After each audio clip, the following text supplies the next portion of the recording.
Hi families, this is Miss Comia and today we're going to do a read aloud about The Most Magnificent Thing. It's written and illustrated by Ashley Spires. So while we're doing our reading today, I want you to remember the 5 story elements. We're going to think about who are the characters, what's the setting, and then what happened in the beginning, the middle, and the end. Make sure you share these things, okay? And I want you to be thinking about them all throughout the text. All right, we're going to start. The Most Magnificent Thing. Written and illustrated by Ashley Spires. This is a regular girl and her best friend in the whole wide world. They do all kinds of things together. They race, they eat, they explore, they relax. She makes things, he unmakes things. One day, the girl has a wonderful idea. She is going to make the most magnificent thing. Wonder what that is. She knows just how it will look. She knows just how it will work. All she has to do is make it, and she makes things all the time, easy peasy. First, she hires an assistant. Next, they gather their supplies. They set up somewhere out of the way and get to work. The girl tinkers and hammers and measures, while her assistant pounces and growls and chews. When she is finished, she steps back to admire her work. She walks around one side. Her assistant examines the other side. It doesn't look right. Her assistant picks it up and gives it a shake. It doesn't feel right either. They are shocked to discover that the thing isn't magnificent, or good. It isn't even sort of okay. It is all wrong. The girl tosses it aside and gives it another go.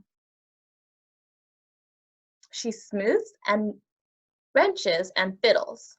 Her assistant circles and tugs and wags. When she is finished, she stands up and takes a long look at it. Her assistant gives it a nudge with his paw. The thing is still wrong. She decides to try again. The girl saws and glues and adjusts. She stands and examines and stares. She twists and tweaks and fastens. She fixes and straightens and studies. She tries all different ways to make it better. She makes it square, she makes it round, she gives it legs, she adds an antenna, she makes it fuzzy, she makes it long, short, rough, smooth, big, small. One even smells of stinky cheese. But none of them are magnificent.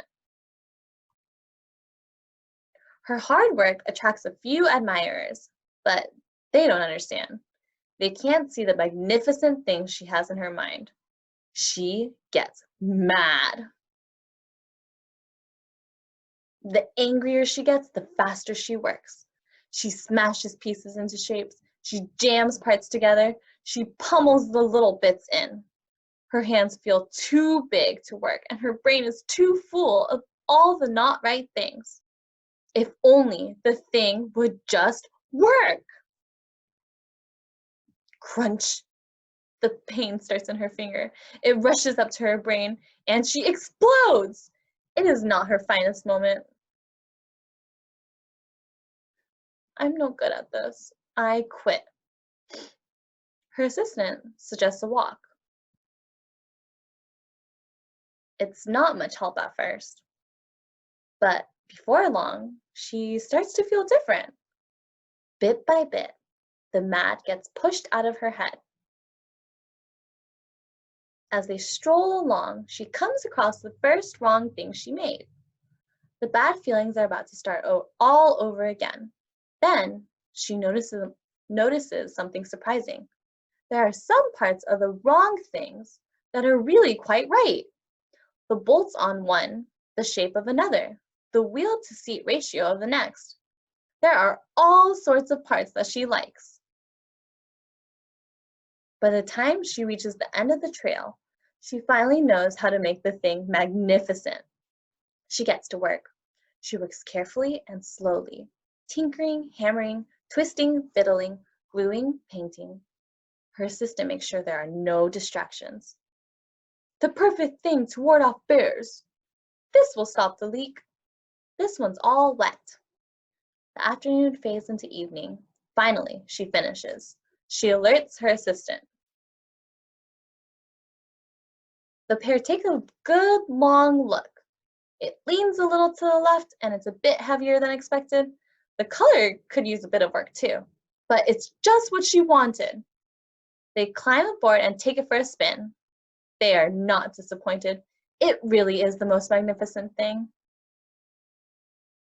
The end. So, what did you think of the book?